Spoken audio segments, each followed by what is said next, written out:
फिर राजनीति ने उतारा मर्यादा का खोल। मंत्री ओम प्रकाश ने बोले बेतुके बोल, छोड़कर मान मर्यादा का भान। बीजेपी सांसदों को बताया मोदी की नाजायज संतान।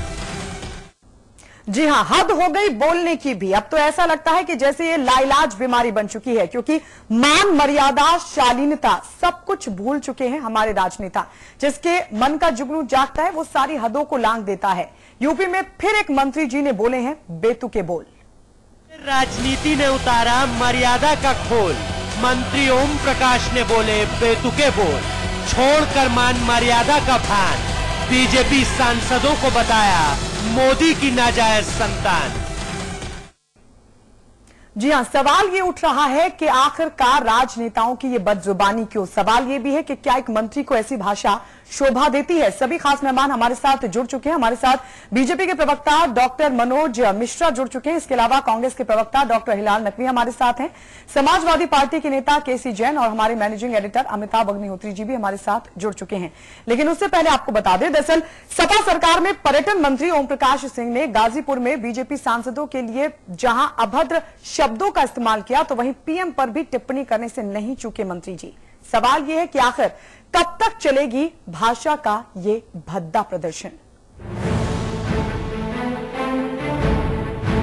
तो क्या यूं ही चलता रहेगा दुनिया के सबसे बड़े लोकतंत्र में बदजुबानी का ये तमाशा? हालांकि इस बेशर्म तमाशे के तमाम बाजीगर हैं उत्तर प्रदेश में।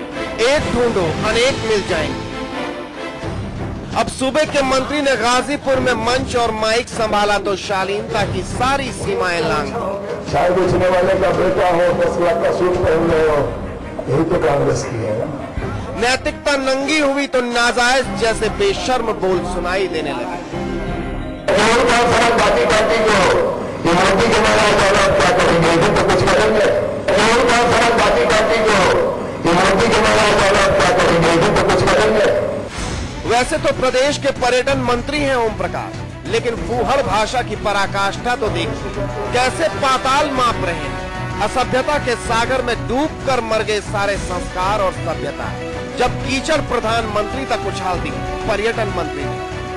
जो घर नहीं बसा सका, जो बीवी नहीं रख पाया, वो देश रख लेगा। चाय बेचने वाले का बेटा हो, 10 लाख का सूट पहन रहे हो, इतिहास नहीं बचती।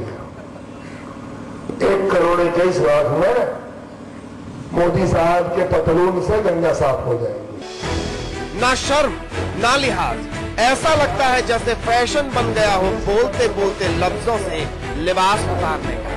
वहीं सियासत की गलियों में तो ये बयान संदर्भ और प्रसंग में अटक कर रह गया है, परंपरा के साथ।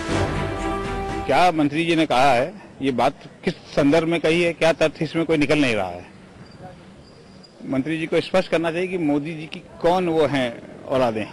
उन्होंने समाजवादी पार्टी की असभ्यता के व्यवहार की परंपरा का निर्वाह किया है।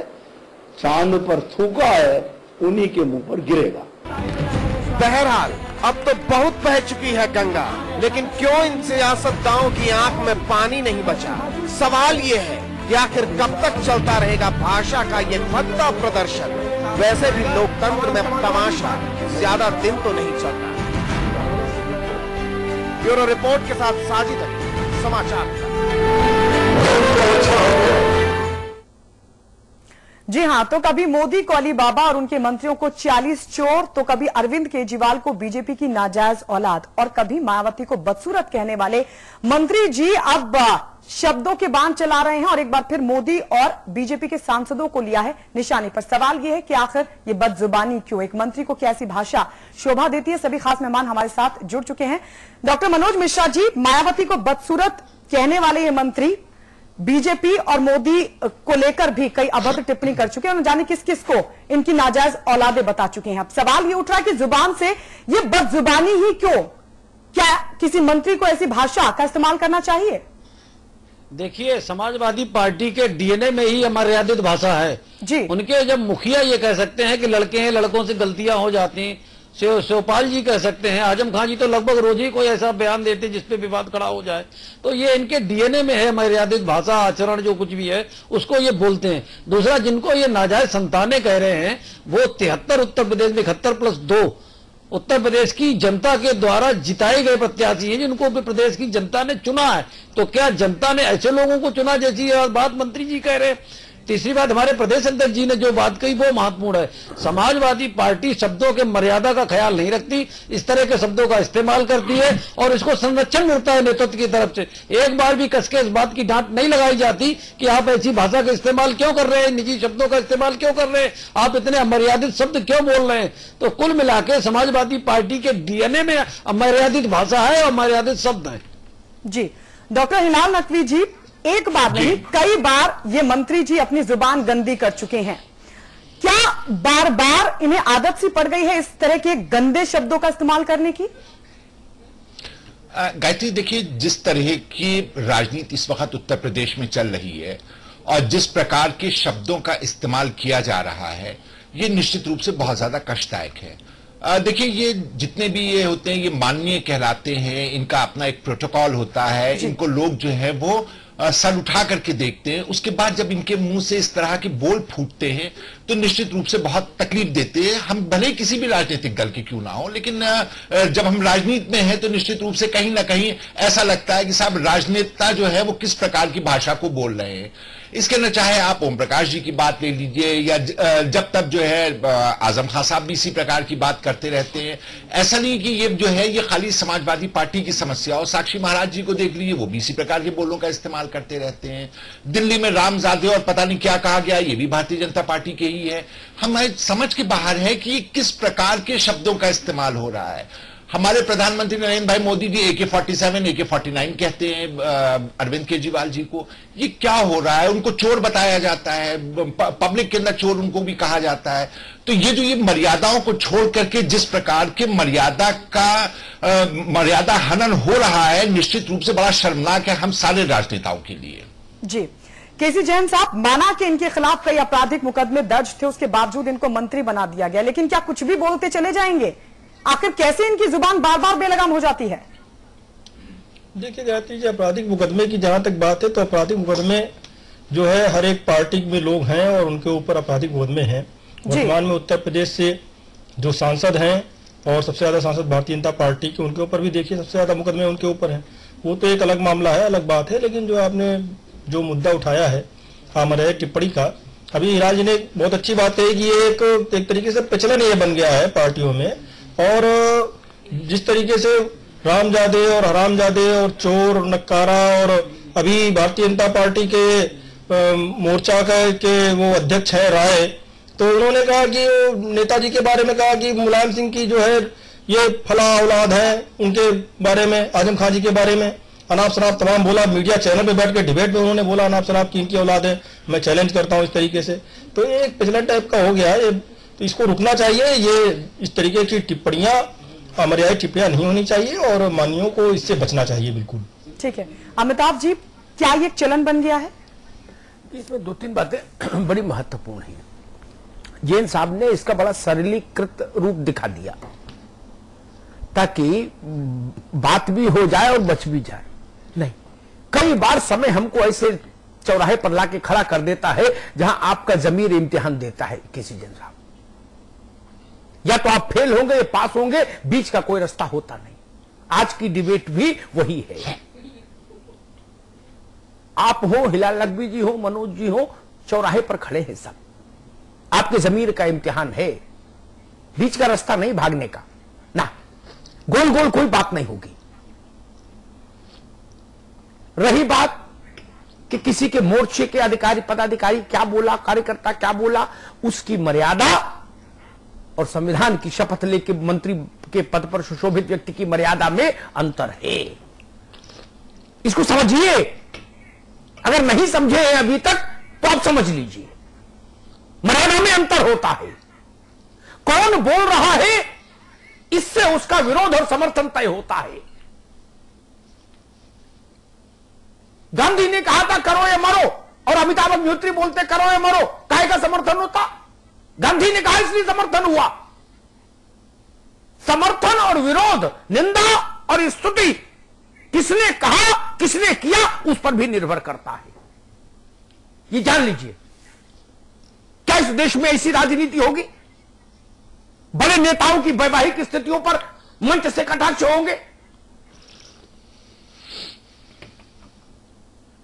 क्या सोनिया जी की वैवाहिक स्थिति पर कटाक्ष राजनीति का विषय होगा इस देश में? क्या मोदी जी की वैवाहिक स्थिति राजनीति में चर्चा का विषय बनेगी, कटाक्ष का विषय बनेगी कि जो बीबी नहीं रख पाया वो देश कैसे रखेगा? क्या मुलायम सिंह जी की वैवाहिक स्थिति पर टिप्पणियां जायज हैं? क्या कर रहे हैं हम लोग? किधर ले जाना चाहते हैं मुल्क को? किसी की वैवाहिक स्थिति से उसके राजनीतिक जीवन का क्या फर्क, क्या अंतर पड़ता है? इन बातों को सोचना पड़ेगा। और किसी पार्टी के नेता हो, मैं हैबिचुअल ऑफेंडर्स के हमेशा खिलाफ रहा हूं, जो लोग स्वभाव से अभद्र हैं। माफ करिएगा मेरे कठोर शब्द को, हिलाल लखवी जी, ऑफेंडर और हैबिचुअल ऑफेंडर में भी जमीन आसमान का फर्क होता है, यह भी ध्यान रखिएगा। उत्तर प्रदेश में कुछ चेहरे आइडेंटिफाइड हैं जो हैबिचुअल ऑफेंडर हैं। वो जब बोलेंगे तो ऐसा ही बोलेंगे, महीने में 20 जगह बोलेंगे तो 30 विवाद पैदा करेंगे, 10 ज्यादा। कभी जबान फिसल सकती है, क्षमा मिल सकती है, हर दिन नया बवाल। इसका मतलब जो लोग लॉ से वाबस्ता है वो जानते हैं हैबिचुअल ऑफेंडर, केसी जैन तो वकील है, वो जानते होंगे ये हैबिचुअल ऑफेंडर है ओम प्रकाश। मनोज मिश्रा ने बात ठीक कही। लगभग 13 लाख से 17 लाख के बीच के मतदाताओं की मुहर से जो आदमी चुन के दिल्ली गया, उसको आप नाजायज औलाद कहेंगे? तो संसद क्या हुई? फिर संसद क्या हुई? नाजायज औलादों का अड्डा हुई क्या संसद ओम प्रकाश के मुताबिक? देश की सबसे बड़ी पंचायत।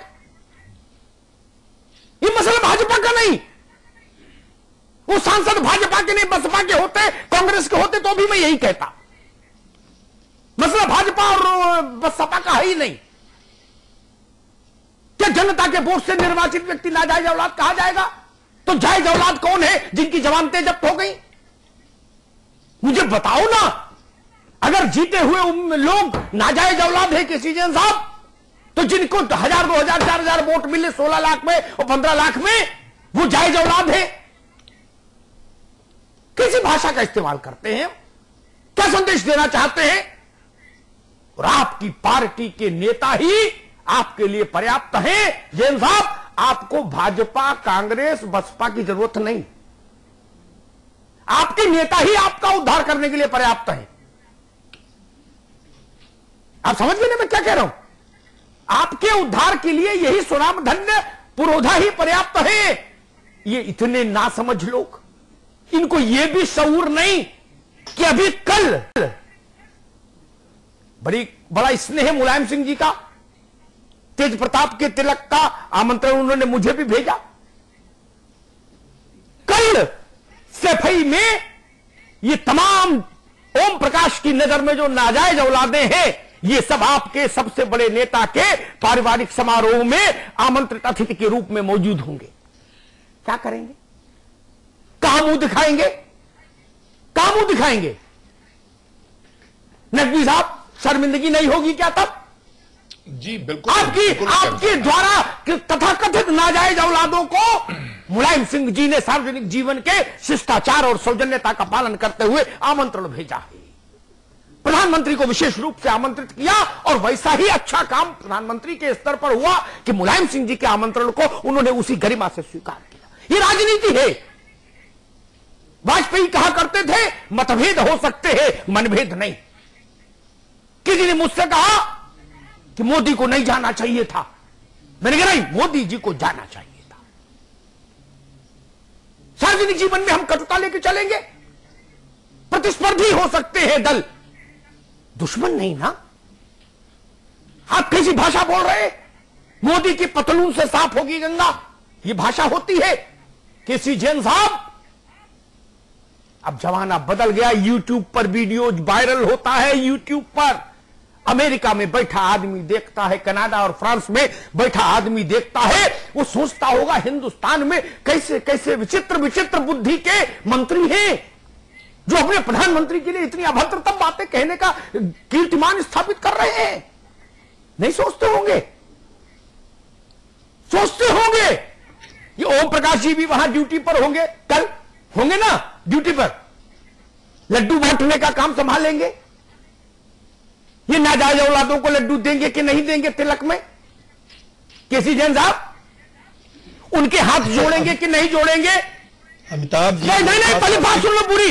और इन 73 नाजायज औलादों के पिता 72, एक तो वो खुद ही है मोदी जी।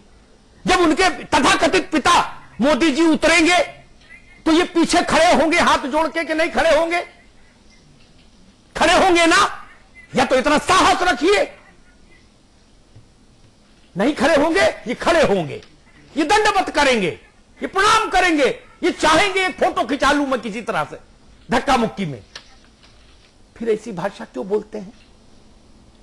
नकवी साहब, मैंने जो बातें उठाई जी, सार्वजनिक जीवन में इतनी कटुता आ जाएगी, परिवार पर बात होगी, किसी के बेटे को लेकर बात होगी। मैं राहुल गांधी के जीवन के व्यक्तिगत मसलों पर जब सार्वजनिक टिप्पणियां होती है मैं उसके भी विरुद्ध होता हूं। आप व्यक्ति के राजनीतिक चरित्र पर टिप्पणी करिए, उसके व्यक्तिगत मामलों में मत झांकिए, उसके अंतःपुर में मत झांकिए। नकवी साहब जी, अमिताभ भाई देखिए, जो बयान दिया गया है वो निश्चित रूप से एक हमको वो छोटा सा याद आता है कि विनाश काले विपरीत बुद्धि। इस वक्त समाजवादी पार्टी के जितने भी नेता लोग जिस प्रकार के बयान दे रहे हैं, वो जो है उनको सबक लेना चाहिए कि इसी तरह के बयान देकर के दिल्ली में जिनको सर पे बैठाला था आज वो कहां पर है। देखिए, हम जरूर ऐसा नहीं है कि कांग्रेस ने बड़ा अच्छा किया है, लेकिन इसी तरह के बयानात जो हैं वो जनता नहीं पसंद करती है। और इसी में हम कह रहे हैं कि विनाश काले विपरीत बुद्धि। ये जो इस तरह के बयान दिए जा रहे हैं, इस प्रकार की भाषा बोली जा रही है, जनता नहीं पसंद करती है। हो सकता है उनके जो कुछ 4-5 आसपास के लोग होते हैं जो उनको खुश करने के लिए हंस देते हैं, ताली बजा देते हैं, जिससे उनको लगता होगा कि वो गौरवान्वित हो रहे हैं, पर वास्तव में वो ना सिर्फ स्वयं जो है वो कहां पे उतर करके आते हैं, लोगों की नजरों से गिरते हैं, बल्कि जितने भी राजनीतिक हैं, जितने भी राजनेता हैं, उनके सबके आगे भी एक प्रश्न लगता है, अरे साहब ये लोग तो कुछ भी बोल देते हैं, इन लोगों को तो कोई मर्यादा ही नहीं है, ये जो है ये किसी की इज्जत ही नहीं कर सकते हैं, इनकी जबान जो है वो बहुत ही अभद्र शब्दों का ही प्रयोग करती है। इस अभद्रता के साथ अगर हमको राजनीति करनी है तो बेहतर यह कि राजनीति को छोड़ देना चाहिए। अगर छोड़ नहीं रहे हैं तो हमारे मुखिया जो हैं उनको ये करना चाहिए कि इस प्रकार के बयान देने वालों से कह दें कि आगे से आपको आने की जरूरत नहीं है, आप इस प्रकार के बयान दीजिए, ताली बजवाइए, नौटंकी कीजिए, वहां के पास आपको बहुत तमाशा मिलेगा सुनने और देखने के लिए। ये कोई तरीका नहीं, बहुत शर्मिंदगी है, बहुत शर्मिंदगी। आपने बिल्कुल सही बात की, पीड़ा की बात है। जब बेनी वर्मा ने बेतुके बयानों की एक श्रृंखला शुरू की थी, मुझे अच्छा लगा था जब लोकसभा में कांग्रेस की अध्यक्षा सोनिया जी ने मुलायम सिंह जी के पास जाकर खेद व्यक्त किया था। यह है भारतीयता, यह है इंडियननेस। मनोज जी, जी हाँ, कल सेफई में राम नाईक साहब भी होंगे और उत्तर प्रदेश सरकार के दूसरे स्थान पर पदस्थापित मंत्री भाई आजम खान साहब कह चुके हैं कि मुझे उनसे खतरा है, मेरे परिवार को। उनकी सिक्योरिटी कैसे होगी? फिर गवर्नर तो जा रहे हैं कल, अब उनको भी रहना मजबूर, ये नेताजी का मामला है। क्या उनकी सुरक्षा को कोई खतरा पैदा हो जाएगा कल वहां तेज प्रताप के तिलक में? देखिए जी, अमिताभ जी, भाई समाजवादी पार्टी ने ऐसा विषय उठाया है तो सोच समझ के उठाया होगा ना। इतना सीनियर मंत्री, वो 89 में मंत्री थे आजम भाई, ऐसे यूं ही तो नहीं बोलेंगे। वो लोहिया वाहिनी के मोहल्ला कमेटी के अध्यक्ष तो है नहीं, उनकी सिक्योरिटी कैसे होगी मैं तो समझना चाह रहा हूं। देखिए अमिताभ जी, आप भी जानते हैं, पूरा प्रदेश जानता है कि आजम खां की यूएसपी यही है कि वो ऐसा बोलते हैं कि 2-4 दिन चैनलों पर चले, और इतना कभी कभी इतना मर्यादित बोल जाते हैं कि उन्हें खुद नहीं पता रहता कि आखिर इसका असर बाद में क्या पड़ेगा। गवर्नर के ऊपर लगातार वो हमलावर है, और हमलावर क्यों है? क्योंकि उन्होंने उनकी जांच का संज्ञान ले लिया। उनके विरुद्ध जौहर जो शोध संस्थान है, जौहर विश्वविद्यालय का मामला है, और जो तमाम चीजें हैं जिनका संज्ञान गवर्नर ले रहे हैं, जो चीजें उन तक जा रही हैं, उन्होंने इनके विरोधी नवाब परिवार को एक बार राजभवन में बुला के लिया कि नरक हो गया। कहने का मतलब यह है कि आजम खान साहब अपनी यूएसपी मेंटेन करना चाहते हैं। इस तरह से वो चर्चा में रहते हैं, मीडिया में दिखाई पड़ते हैं, और मुसलमानों को अपने से जोड़कर वो सिद्ध करना चाहते हैं कि मैं बेचारा नहीं हूं, मैं इसलिए बेचारा हूं कि आपका प्रतिनिधि हूं, आपकी बात करता हूं समाजवादी पार्टी में, सरकार में और उत्तर प्रदेश में। तो कुल मिलाकर ये उनका ड्रामेबाजी है। मैंने कल बयान भी दिया था पिछले सप्ताह को कि ये सिर्फ ड्रामेबाजी है और प्रदेश की जनता इस ड्रामेबाजी को। ठीक है मनोज जी, ठीक है जैन साहब, दो सवाल मेरे छोटे छोटे। एक तो वही जो मनोज जी से पूछा, भाई थोड़ा डीजीपी को बोल के रखिए कि आजम साहब की सुरक्षा का पूरा बंदोबस्त रखें, कल भीड़ होगी बहुत, गवर्नर भी होंगे और वो पहले खतरा बता चुके हैं गवर्नर से। एक दूसरा, अमेरिका में, ब्रिटेन में, फ्रांस में, जापान में भी राजनीतिक विरोधी दल है, विपक्ष है। आपने कभी ट्विटर पर, यूट्यूब पर या किसी एक समाचार एजेंसी पर इस ढंग का अभद्र, बेहुदे, मूर्खतापूर्ण आरोप, प्रत्यारोप और आक्षेप वहां किसी एक दल वाले द्वारा दूसरे दल वाले पर लगाए जाते सुना, देखा या पढ़ा है? मेरे दो ही सवाल है आपसे। एक तो आजम साहब की सुरक्षा कल कैसे सुनिश्चित करेंगे वो हमको बता दीजिए। क्या मुख्यमंत्री ने कुछ विशेष प्रावधान किए हैं उनकी हिफाजत के लिए कल? एक, और दूसरा ये, दुनिया के किसी बड़े मुल्क में ऐसी मूर्खतापूर्ण आक्षेप, आरोप आपने कभी सुने, देखे या पढ़े हैं जैन साहब? अमिताभ जी, जो बात आपने पहले उठाई माननीय आजम खान जी के ऊपर, तो ये जो शुरुआत हुई, ना मेरा सवाल बताऊंगा। मैं कारण में जानना चाहता हूं, जवाब दूंगा। मैं सिर्फ इतना जानना चाहता हूं कल उनकी सुरक्षा वहां पे बात कहां शुरू हुई? मुझे उसमें रुचि नहीं, बात कहां शुरू हुई? रुचि नहीं इतिहास में, मेरी रुचि इसमें, उन्होंने कहा मुझे जान का खतरा है, मेरी जानकारी, कल दोनों लोग पहुंच रहे हैं। तो सवाल ये है, जब दोनों आमने सामने होंगे तो उनकी जान की हिफाजत कैसे सुनिश्चित होगी, ये समझना चाह रहा हूं बस। देखिए अमिताभ जी, माननीय महामहिम राज्यपाल जी को एज ए पार्टी एजेंट के रूप में काम नहीं करना चाहिए। मैं उस भाई जैन साहब मंदिर बनना चाहिए, जैन साहब मैटर, जैन साहब सुन लीजिए ना, जब आप एक मुद्दे को उठाए हैं, जब एक मैटर सुप्रीम कोर्ट में पेंडिंग है तो उस बात का क्या मतलब है? चलो आप एक मिनट बोल लो, फिर भी वहीं पर आऊंगा, वहीं पर सवाल, मैं वही सवाल फिर खड़ा करूंगा। आप एक मिनट बोल लो, पहले अपनी पार्टी की बात बोलो, तो फिर मैं पूछूंगा। उस बात वही शुरू हुई है। ठीक है, ठीक, जो सवाल उठाया, ठीक है, अगर माननीय आजम खान जी ने सवाल उठाया था, वो उसी पे उठाया था कि वो राज्यपाल महोदय किस तरीके से काम कर रहे हैं, पार्टी एजेंट के रूप में काम कर रहे हैं। अरे वो महामहिम है, उनको पार्टी से क्या मतलब है? उनको तो ये है कि केंद्र के बीच में, राज्य के बीच में तालमेल बढ़ा रहे हैं। आपने कोई समस्या है केंद्र तक पहुंचा। आपने पूरा इतिहास बता दिया आजम खान साहब और राजभवन की लड़ाई का। अच्छी बात है, इसका स्वागत है, सत्कार है। लेकिन मेरा सवाल फिर वही खड़ा, जिनसे उन्होंने जान का खतरा बताया, कल वो भी वहीं होंगे, ये भी वहीं होंगे, भीड़ होगी ज्यादा, सुरक्षा कैसे सुनिश्चित होगी? सब राम मंदिर, कृष्ण मंदिर, गीता, गायत्री, ये मजार, गुरुद्वारा सब सुन लिया मैंने आपका। अब मुझे बताओ, कल सैफई में, तेज प्रताप के तिलक में जिससे खतरा है वो भी होगा, जिसको खतरा है वो भी होगा, इतनी भीड़ में सुरक्षा कैसे सुनिश्चित होगी, ये मुझे समझाओ। वहां पे पूर्ण रूप से सुरक्षा है। नहीं तो कार्यक्रम हल्के में, अरे भाई जैन ने, हिलाल लखवी जी, ये हल्के में ले रहे आजम साहब के बात को। बताओ ये कैसे नेता है उस पार्टी के?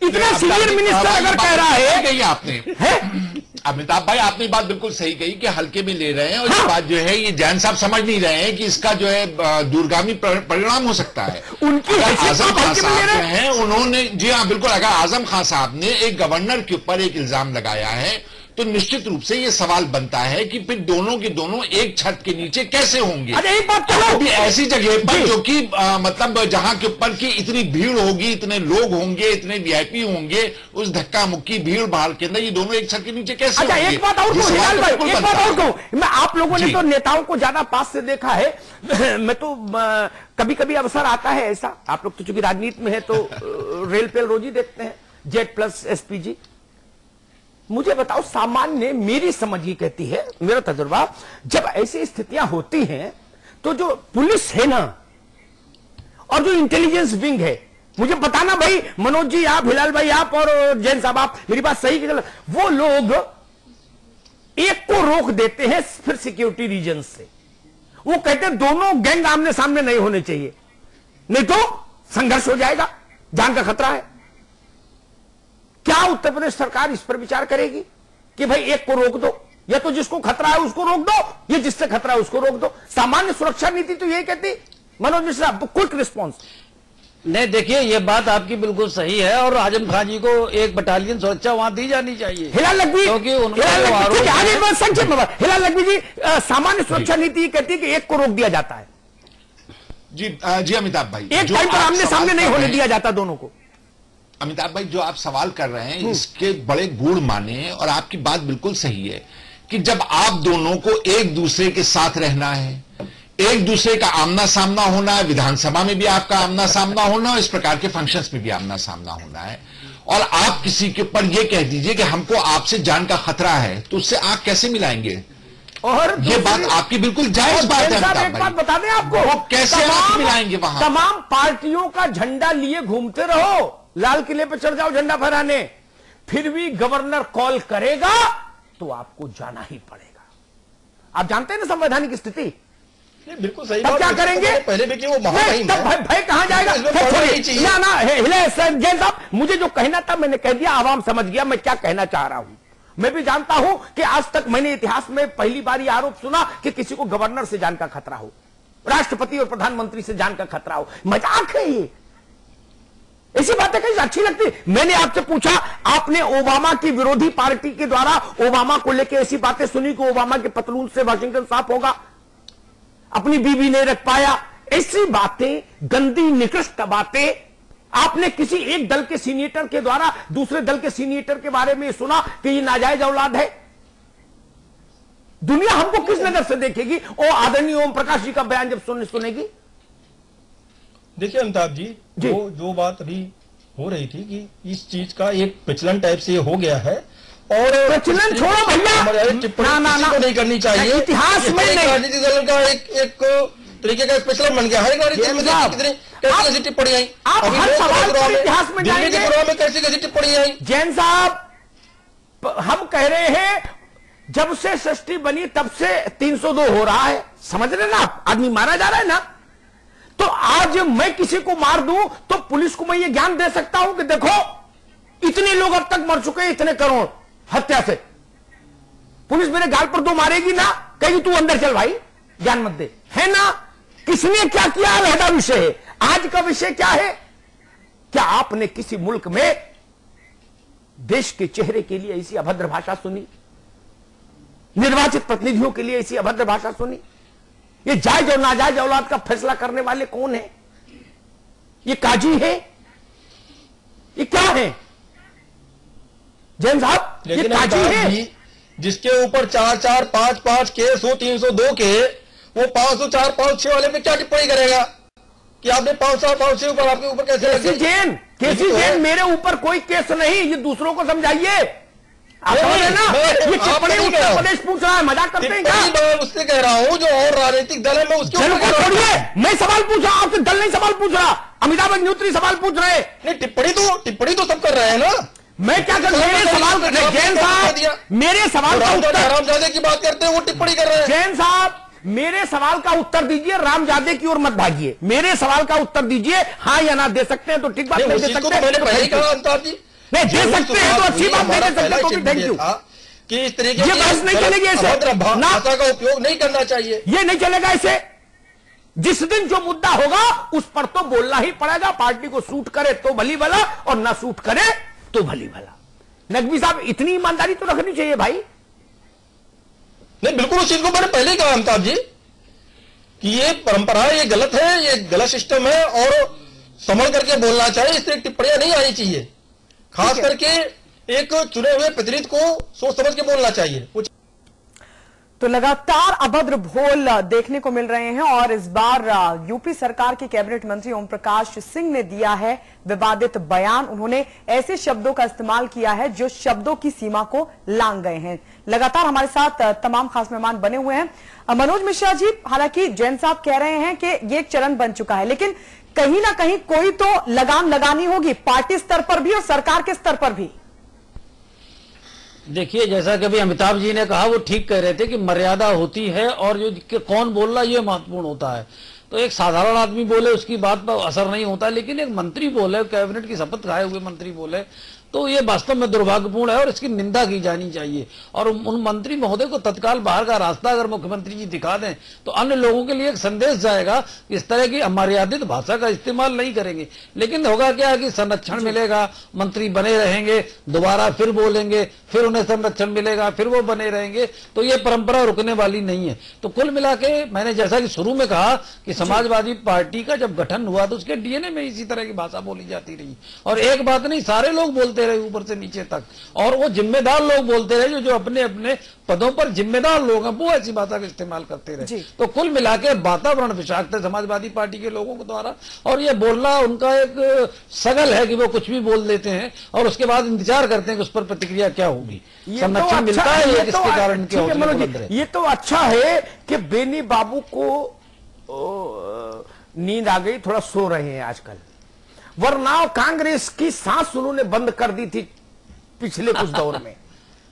तो कांग्रेस के कई बड़े नेताओं से मैं पूछता था तो वो कहते थे भैया हम क्या करें, अब जहां से आए हैं वहां आप जानते ही हो, अब क्या करें इनका, ना निगले जा रहे थे ना उगले जा रहे थे। ये तो कांग्रेस के ग्रह गोचर अच्छे हुए कि बेनी बाबू थोड़ा नेपथ्य में चले गए, थोड़ा शांत हैं, वरना उनके भी बयान कैसे कैसे विचित्र आए थे।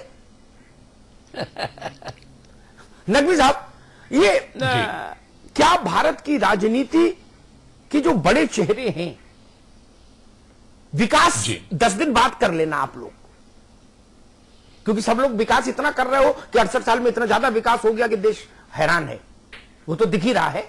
लेकिन एक बार एक सर्वदलीय मीटिंग इस बात पर क्यों नहीं कर ली जाए, सारे बड़े नेता बैठ जाएं जिनका देश में मान है कि हमको भाषा की लक्ष्मण रेखा तय करनी है, आज व्यवहार की लक्ष्मण रेखा तय करनी है, आज मर्यादा की लक्ष्मण रेखा तय करनी है। आज सोनिया जी बैठ जाए, मुलायम सिंह जी बैठ जाए, ममता जी बैठ जाए, नीतीश जी बैठ जाए, मोदी जी बैठ जाए, राजनाथ जी बैठ जाए, सबको बुलाई, सीताराम येचुरी हो, प्रकाश करात हो, मायावती जी हो, नहीं संभव है क्या? जी अमिताभ भाई, देखिए आपकी जो बात है वो बात अगर हो सकती तो बहुत अच्छा होता, लेकिन एक इसका दूसरा पहलू भी है। देखिए बहुत से राजनीतिक दल हैं, उनकी राजनीति ही ऐसी है, वो जो है वो उनके साथ एक बहुत सीधा सा है कि वो इसी प्रकार की भाषा बोल करके जो उनका एक आइडेंटिफाइड वोट बैंक होता है, ये उसको इस प्रकार की भाषा बोल करके खुश करते हैं और टारगेट करते हैं। देखिए यहां के पर एक तो ये होता है कि आप अमर्यादित हो रहे हैं और दूसरा ये होता है कि आप राजनीति इस प्रकार की कर रहे हैं। जो राजनीतिक दल इस प्रकार की राजनीति करते हैं, जो राजनीतिक दलों को यह सूट करता है कि इस प्रकार के बयान वो स्वयं उनके बड़े मंत्री दें या उनके एमपी दें, या अभी जैसे मनोज भाई कह रहे थे, बड़ी अच्छी बात कह रहे थे कि जो भी इस प्रकार के बयान देने वाले मंत्री उनको जो है बाहर का रास्ता दिखा दें। और अगर मनोज भाई अपनी पार्टी से इस चीज को शुरू करें तो ये जो है ये एक पहल हो जाएगी कि दिल्ली में बोलने वाले लोगों को अगर बाहर का रास्ता दिखा दिया होता तो आज इनके मुंह से ये बात बहुत अच्छी लगती है, लेकिन ऐसा है नहीं।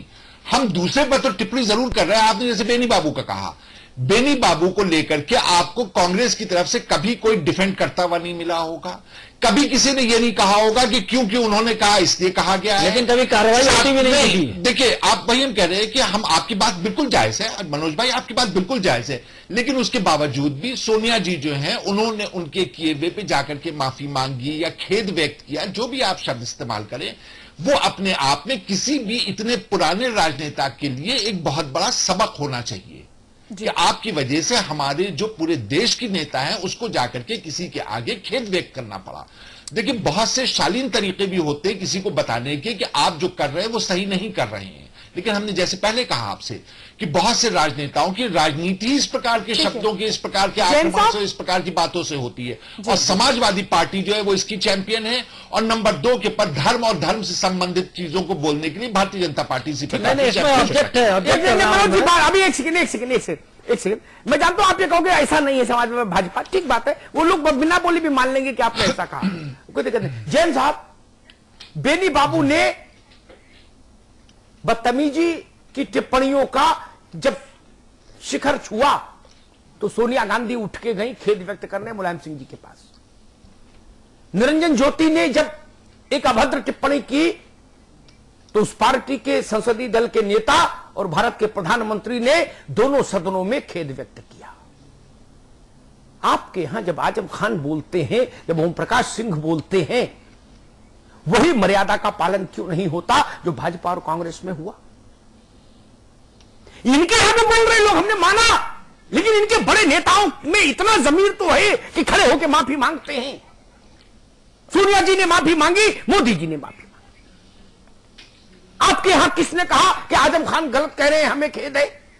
आपके यहां किसने कहा ओम प्रकाश सिंह गलत कह रहे हैं, हमको खेद है? उनके कद का नेता बताइएगा आपकी पार्टी में, जैसे अपनी अपनी पार्टियों में वो सर्वोच्च नेता है।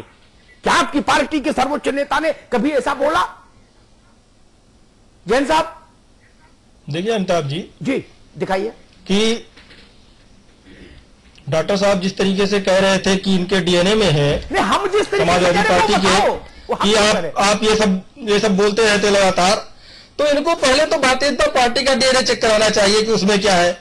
आपने अभी नाम भी लिया, निरंजन ज्योति ने इस तरीके से कहा, साक्षी महाराज ने इस तरीके से कहा, लगातार इनकी टिप्पणी कहीं ऊपर बातें केंद्रीय मंत्री बैठ करके इस तरह बयान दे रहे हैं, तबके का आदमी नहीं, गांव मोहल्ले का कोई लीडर नहीं, केंद्रीय मंत्री से अभद्र टिप्पणियां कर रहे हैं लगातार, तो उसका डीएनए का क्या होगा? ठीक है, अब जैन साहब आपकी टिप्पणी आ गई, ये समाजवादी पार्टी के प्रवक्ता के नाते आपको देना जरूरी था, दे ली।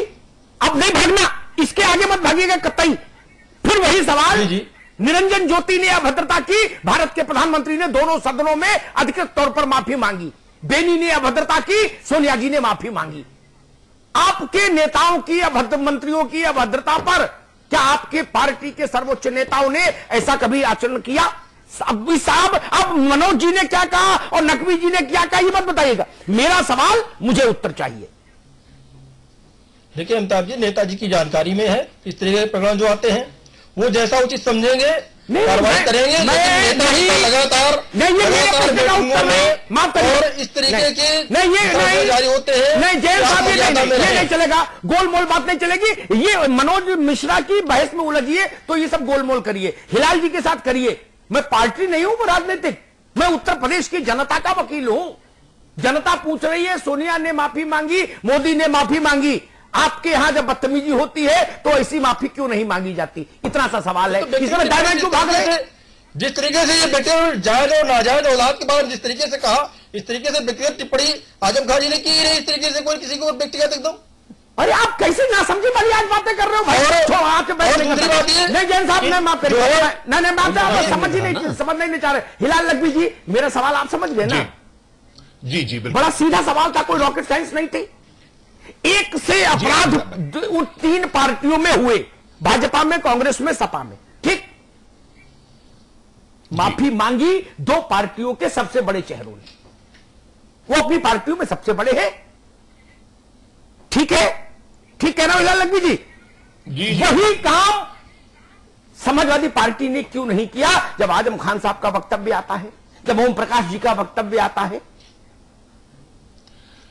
अमिताभ भाई, हमने जैसे आपसे पहले कहा, जब आपने कहा था कि सर्वदलीय बैठक बुला लें और वहां के पर इस चीज को तय कर लिया जाए कि क्या मर्यादा है, क्या नहीं मर्यादा है, तो जो राजनीतिक दल की पूरी राजनीति इसी पर आधारित है। देखिए, हम इस चीज को मानने को बिल्कुल तैयार नहीं है कि आजम खान साहब जो बोल रहे हैं उसके पीछे समाजवादी पार्टी और समाजवादी पार्टी के मुखिया जो है उनकी रजामंदी नहीं है। अगर वो चाहते तो इस बहस को, इस प्रकार के चिट्ठा चिट्ठी को बंद कर सकते थे, उन्होंने नहीं किया बंद, लगातार चल रही है। और लगातार आप इस चीज को देखिए कि वहां के पास समाजवादी पार्टी की तरफ से जो पत्र लिखे जा रहे हैं, उसके अंदर जो आरोप लगाए जा रहे हैं महामहिम के ऊपर, उसके साथ साथ एक धर्म विशेष के लोगों को दिखाया जा रहा है कि किस प्रकार से इन महामहिम के आने के बाद वो धर्म विशेष के लोग जो है वो दबे हुए हैं, कुचले हुए हैं, उनके ऊपर जो है वो ज्यादती की जा रही है। तो देखिए इसके अंदर एक राजनीतिक टोन है इसके पीछे। तो इस वजह से कभी भी इनको यही सूट करता है, इनकी यही राजनीति है, जो ये टारगेट करते हैं वोटर्स को, उनको यही भाषा। हिलाल भाई एक सवाल है, लेकिन मैं मनोज जी से पूछूंगा तो उसमें फ्री हो जाएगा कि भाजपा से पूछ के आपने भाजपा को फेवर कर दिया। मैं इसलिए आपसे पूछूंगा जी, विश्व हिंदू परिषद की कार्यकर्ता साध्वी प्राची ने एक अभद्र बयान दिया, वो 4 बच्चे 10 बच्चे क्या क्या, ठीक? जी जी जी। उस बयान के काउंटर में आजम खान साहब ने बयान दिया जो वल्गैरिटी में उससे बड़ा था, वल्गैरिटी की कसौटी पर उससे बड़ा था। उन्होंने कहा था मशीनें चेक करा लो अपने अपने घर में। जी, जी मैं उसका पूरा खुलासा नहीं करूंगा, संक्षेप में बोल दिया। जी हाँ, जी हाँ, जी हाँ, मालूम है। जी हाँ। मोहन राव भागवत ने सार्वजनिक मंच से कहा कि हमारी माताएं बच्चा पैदा करने की मशीन नहीं है। बोला ना जी। क्या उस धारा के सबसे बड़े व्यक्ति को फिर ये नहीं बोलना चाहिए था कि मशीन चेक करानी जैसी अभद्र भाषा मैं मंजूर नहीं करता? ये नारीत्व का अपमान है, ये महिलाओं का अपमान है, ये मां बहनों का अपमान है। मैं वही तो कह रहा हूं जी। बेनी वर्मा हो, प्रकाश सिंह साध्वी और साक्षी, मेरी निगाह में एक से अपराध करने वाले लोग वाणी के स्तर पर, लेकिन उनके बड़े नेताओं का रिस्पॉन्स अलग अलग है। मैं वैसे इस पर लेके आया जी। शुरुआत ही गलत हुई, 4 बच्चे। आप समझ ही नहीं पा रहे, आज आप समझ ही नहीं पा रहे विषय को, इसलिए अब आप थोड़ा मौन रहिए। आप समझ ही नहीं पा रहे। हिलाल लखवी जी। जी अमिताभ भाई जो इस तरह के बयान आए हैं, तो जिन लोगों ने ये बयान दिए कि आप जो है 4 बच्चे पैदा करें, 6 बच्चे पैदा करें, उन्होंने भी किसी भी तरह से नारी उनके दिमाग में नहीं थी। उनके दिमाग में भी एक वर्ग विशेष के लोग थे जिनको कि ये एक मैसेज देना चाह रहे हैं। लखवी साहब, हम बस पूरी कर लेंगे, वो तो अपराधी है लेंगे, मैं बातें दूसरी कर रहा हूं। लेंगे हम आपको। जी हम समझ गए, हम 30 सेकंड लेंगे जी। उन्होंने एक वर्ग विशेष के लोगों को टारगेट किया। आजम खान साहब ने भी उसके ऊपर बयान देकर के एक वर्ग विशेष के लोगों को ही टारगेट किया है। अमिताभ भाई इसके अंदर पूरी तरह से देखिए, महिला तो उन लोगों के लिए कुछ है ही नहीं, इन लोगों के बाद। हिलाल भाई शायद मैं स्पष्ट नहीं कर पाया, मैं फिर स्पष्ट कर दूं, अब की जरूर समझ लीजिएगा, नहीं तो फिर उतना समय नहीं बचेगा, है ना? जी जी जी जी। साक्षी ने दुनिया भर के जितने भी लोग हैं, भाजपा और विश्व हिंदू परिषद, उन्होंने जो अभद्रताएं की उन पर उस परिवार के सबसे बड़े व्यक्ति Mohan Rao Bhagavat, technically supreme in commander, ठीक, उनका वक्तव्य आया, जिस वक्तव्य की मैं सराहना करता हूं जी, जिसमें कहीं कोई खोट नहीं, बढ़िया वक्तव्य है कि महिलाएं माताएं मशीन नहीं, फैक्ट्री नहीं, ठीक। जी हाँ। बेनी ने अभद्रताओं की सीमा लांघी, सोनिया जी ने खेद व्यक्त किया, मैंने प्रशंसा की। साध्वी निरंजना ने बोला, अभद्रता की बात की, मंत्री थी, दोनों सदनों में भारत के प्रधानमंत्री ने अनकंडीशनल माफी मांगी। अच्छी बात है, ये लोकतंत्र की मर्यादा की बात है। अब मेरे सवाल सुन लीजिएगा, मशीन चेक करा लो से लेकर नाजायज औलाद तक पर वैसी ही अनकंडीशनल अपोलॉजी टॉप लेवल से क्यों नहीं आई, ये सवाल है बस। मनोज मिश्रा जी, फिर हमने आपको 1 सेकंड में इसका जवाब दे दें, क्योंकि हम इस बारे में पहले भी कह चुके हैं कि ये वो राजनीतिक दल है जिसको कि इसी प्रकार की भाषा बोल करके एक जो उनका टारगेट ग्रुप है, ये उसको खुश करने की कोशिश करती है। ठीक है। समाजवादी पार्टी लगातार ये काम करती है और हम बहुत इज्जत के साथ ये बात कहते हैं। जी हाँ, यही हम कहने जा रहे थे। जी हम यही बात कहने जा रहे थे कि इनके टॉप नेता से लेकर के नीचे तक की अगर आप देखिए तो एक प्रकार की भाषा का इस्तेमाल है, उसके में कहीं आपको थोड़ा बहुत अंतर मिलेगा, लेकिन एक ही प्रकार की भाषा बोल रहे हैं, क्योंकि इनकी राजनीति यही है। ठीक है। मनोज मिश्रा, नहीं जैन साहब, अभी जैन साहब अभी नहीं, मनोज मिश्रा बहुत संक्षेप में टिप्पणी। जी आपने ये बात ठीक कही। 3 टॉप लीडर्स ने माफी मांगी, 3 टॉप लीडर्स ने माफी मांगी अपने अभद्र लोगों के लिए, चौथे में क्यों नहीं? देखिए, चौथे व्यक्ति श्रीमान मुलायम सिंह जी सपा के मुखिया हैं और उनको सार्वजनिक तौर पर माफी मांगनी चाहिए और जिम्मेदारी बयान करनी चाहिए, क्योंकि या तो वे माफी मांगा या इन लोगों को दंडित करें, श्रीमान आजम खान जी को और ओम प्रकाश जी को तत्काल मंत्रिपद से बाहर करें, या इस बात के लिए सामाजिक तौर पर माफी मांगे, सार्वजनिक तौर पर माफी मांगे कि हमारे मंत्री इस तरह की भाषा का इस्तेमाल कर रहे हैं, हम खेद व्यक्त करते हैं। और मुख्यमंत्री जी सदन में माफी मांगे, जैसा कि आपने बताया कि मोदी जी ने साक्षी जी और उनके प्रकरण पे किया था। तो कुल मिला के हालात ये है कि ऐसा संभव नहीं है अमिताभ जी, क्योंकि ये लोग इस भाषा कहेंगे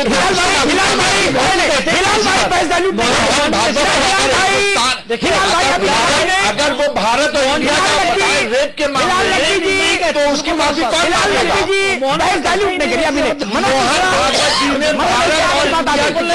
रेप के मामले में कहीं माफी कौन मांगेगा? मनोज मिश्रा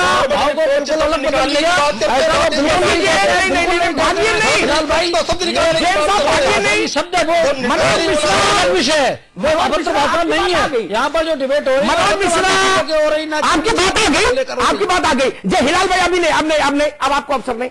जैन साहब, बहुत विनम्रता से कह रहा हूं, मेरे ऊपर थोड़ा रहम करिएगा, बहुत हाथ जोड़कर करबद्ध प्रार्थना है। मेरे पास 1-2 मिनट है। मेरा सवाल, 3 दलों के नेताओं ने बदतमीजी की, उनके संगठन के सबसे बड़े व्यक्ति ने बाहर आकर सार्वजनिक कर दिया।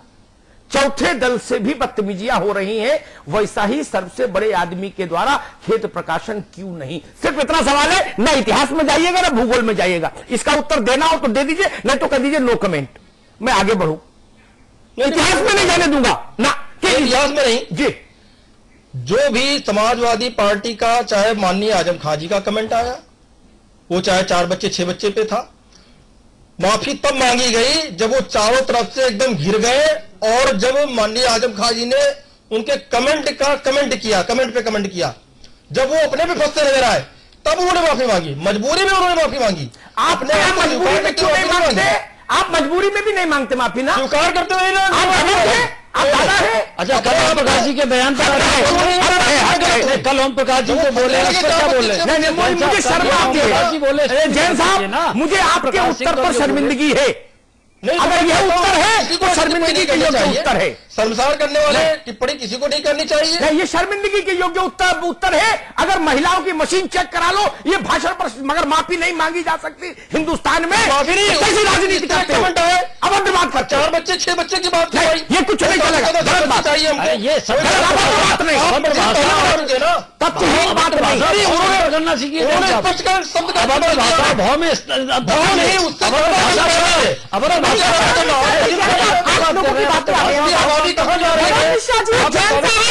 आप आजम जी को डिफेंड नहीं कर रहे और क्या समझ रहे हैं? ठीक है, अमिताभ जी संपर्क। औरत को मशीन नहीं समझ रहे और क्या समझ रहे हैं आप? नहीं, केसी जैन की योग्यता पर तो मैं सवाल नहीं उठा सकता, लेकिन उनकी मजबूरी पर सवाल जरूर उठाऊंगा।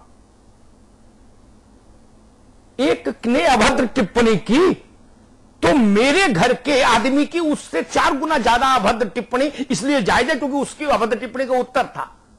उत्तर हो यह प्रश्न हो, अभद्रता होती है। इतनी बात समझ नहीं आ रही। मैं फिर कहूंगा केसी जैन साहब, आप तो कार्यकर्ता हो पार्टी के, सोचेंगे तो अच्छा, नहीं सोचेंगे तो अच्छा। आपको विपक्षी दलों की जरूरत नहीं, जरूरत ही नहीं। भगवान का पूरा आशीर्वाद है, भरा पूरा घर परिवार है आपका, कमी नहीं संसाधनों की ना। मशीन चेक करा लो, ये कितना बलगर बयान है आपको अंदाज ही नहीं। आपकी सोचने समझने की शक्ति शायद वहां तक जाती ही नहीं। फिर इसका अर्थ यह बताया नहीं जा सकता क्या कहना चाह रहे थे और किस मुस्कुराहट के साथ एक देह की भी भाषा होती है। ऐसी भाषा बोली जाएगी हिंदुस्तान में? आप इस पर जिरह कर रहे हो, तर्क कुतर्क लेके आ रहे हो। आपका मंत्री कह रहा है कि 73 नाजायज औलादे हैं। इसमें कोई तर्क कुतर्क हो सकता है क्या? फिर बेनी के बोलने पर आप क्यों तुरंत गए थे? क्यों लोकसभा बाधित कर दी थी? कहा था लोकसभा नहीं चलने देंगे। क्यों? आप तो ऐसी भाषा को के आदी हो। फिर बेनी के बोलने पर क्यों तुलके थे? फिर सोनिया जी के खेद प्रकाशन के बाद ही क्यों माने? मुस्कुरा के क्यों नहीं सुन ली बेनी की बात? और बेनी तो आप लोगों के पुराने नेता भी रहे, यानी कितनों को टिकट दी होगी, कितनों को एमएलए बनवाया होगा समाजवादी पार्टी में। काहे को तुलके थे आप लोग? दोहरे मानदंड मत रखिए। अगर निरंजन ज्योति के लिए भारत की संसद में माफी मांग सकता है भारत का प्रधानमंत्री, तो उत्तर प्रदेश के मंत्रियों के लिए विधानसभा और विधान परिषद में भी माफी मांगी जानी चाहिए। दोनों अपने नहीं हो सकते। कांग्रेस कुछ भी कहे, बसपा कुछ भी कहे, भाजपा कुछ भी कहे, उससे कोई फर्क नहीं पड़ता। लोकतंत्र में दो मानदंड नहीं होने चाहिए। इसमें क्या समस्या है? और मैं हैरान हूं, आप इन तर्कों की पक्षधरता करते चल रहे हैं। एक गलती को जस्टिफाई कर रहे हैं दूसरों की 4 गलतियों के उदाहरण देके। मैं तो समझ ही नहीं पा रहा। ये वैसे तर्क है आपका कि ठीक है मैंने आदमी मारा, लेकिन हमसे पहले रामलाल ने भी मारा था, और इटावा वाले श्यामलाल ने मारा था, फरुखाबाद वाले मोतीलाल ने भी मारा था। इससे आपका पाप कम होता है क्या? नहीं ना। मेरे द्वारा किया गया अपकर्म मेरे पाप में काउंट हो गई होगा। क्या हम दूसरों का आईना सामने रख के अपने पाप को हल्का कर सकते हैं? क्या इस देश ने साध्वी निरंजन ज्योति के उस अभद्र बयान पर यह कह के भरोसा कर लिया था कि उससे पहले दूसरे लोग भी अभद्र बयान दे चुके हैं? नहीं ना। साक्षी के बयान की निंदा हुई ना, आपके बयान की क्यों नहीं होगी? क्यों? बेनी के बयान की निंदा हो सकती है, साक्षी के बयान की निंदा हो सकती है, निरंजन ज्योति के बयान की निंदा हो सकती है, तो ओम प्रकाश सिंह के बयान की निंदा क्यों नहीं होनी चाहिए? वो एग्जम्प्टेड क्यों? वो आपकी पार्टी से इसलिए एग्जम्प्टेड होंगे क्या? ये नहीं चलेगा। ये लोकतंत्र की मर्यादा का प्रश्न है। लोकतंत्र को इतना नीचे मत गिराइए। सरकारें आती जाती रहेंगी, चुनाव होते रहेंगे। आपको पता है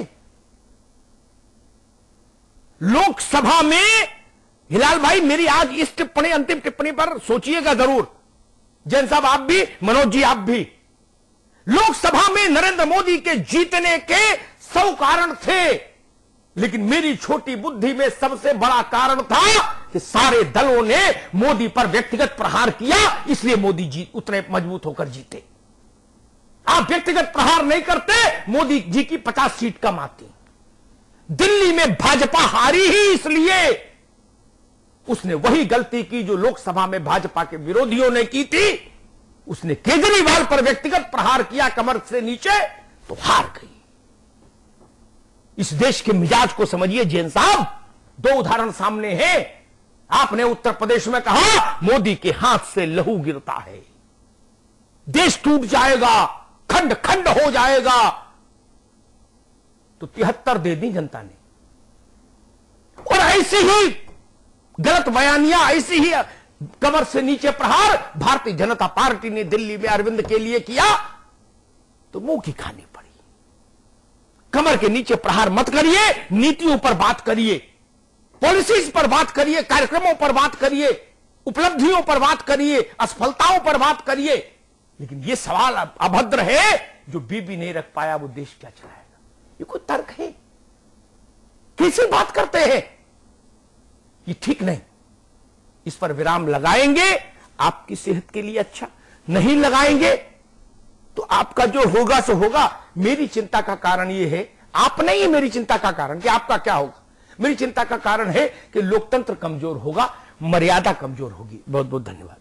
बहुत बहुत शुक्रिया आप सभी का हमारे साथ जुड़ने के लिए। मनोज जी आपका बहुत बहुत शुक्रिया, नकवी साहब आपका, जैन साहब आपका भी बहुत बहुत शुक्रिया, अमिताभ जी आपका भी बहुत बहुत शुक्रिया इस चर्चा में हमारे साथ बने रहने के लिए।